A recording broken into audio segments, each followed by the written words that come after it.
Ndërkohë që SPAK dhe GKK nuk e kanë mbyllur ende çështjen e aferës së mbetjeve, qeveria nuk ka mbyllur llogaritë me investimet për to, duke financuar miliona lekë shtesë. Megjithse kryeministri Edi Rama i ka inauguruar qendrat e grumbullim djegjes me bujë dhe vijon të deklaroj se ato janë në funksionim sipas projekteve të investimit, këtë javë është zhvilluar një tender për projektimin e infrastrukturës së tyre në Fier dhe Elbasan. Dokumenti i datës 26 janar 2026 që po publikon pamfleti dëshmon se qeveria, përmes Agjencisë Kombëtare të Ekonomisë së Mbetjeve si ent financues dhe operatorit të blerjeve të përqendruara si ent prokurues, ka finalizuar fonde shtesë për mbetjet. Procedura e prokurimit ka si objekt projektimi i infrastrukturës së menaxhimit të mbetjeve në zonat e mbetjeve në Fier dhe Elbasan, e ndarë në 2 lote me vlerë totale kontrate 710 milion lekë dhënë kompanisë Geoconsultant Co. ShPK. Për projektimin e infrastrukturës së mbetjeve në Fier, financimi i shtesë është 344 milion lekë me TVSH, ndërsa për zonën e mbetjeve në Elbasan, investimi është 366 milion lekë me TVSH.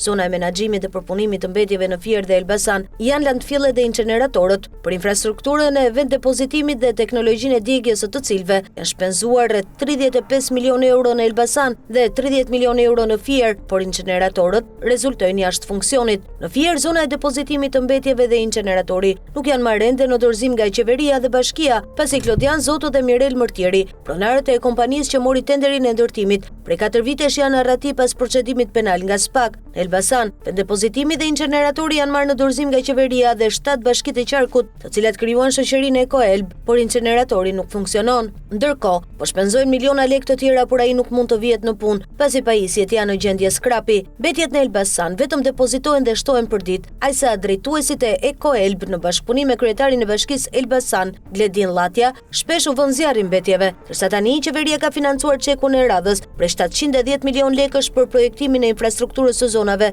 të mbetjeve në Fier dhe Elbasan. Kjo do të thotë se pas projektimit do të ketë financime të tjera shtesë për investimet e projekteve, vlera e të cilave nuk dihet se sa do të përcaktohet nga babloku.